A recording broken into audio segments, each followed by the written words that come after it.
क्या आपका गुजरा हुआ कल आपका पीछा कर सकता है? मेरे साथ जो हो रहा है वो समझ से बाहर है।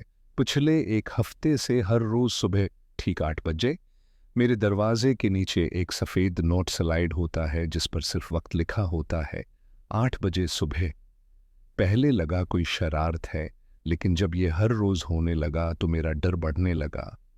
मैं हर सुबह फौरन दरवाज़ा खोलती, लेकिन कॉरिडोर हमेशा खाली मिलता।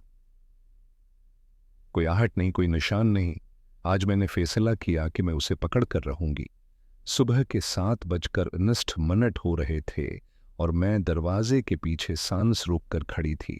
जैसे ही घड़ी की सुई 8 पर पहुंची, वही हुआ। एक नोट अंदर स्लिप हुआ। मैंने तेजी से दरवाजा खोला, लेकिन बाहर फिर वही सुनाटा था, मगर इस बार नोट के साथ एक पुरानी धुंधली तस्वीर गरी थी। मैंने उसे उठाया और मेरे होश अड़ गए। वो मेरी अपनी बचपन की तस्वीर थी। इसके पीछे लाल स्याही से लिखा था, है ना, मैंने कहा था ना, मैं वापस आऊंगा। ये वही पार्क था जहां 22 साल पहले मैं हमेशा के लिए खो गई थी। ये कौन है जो इतने सालों बाद वापस आया है?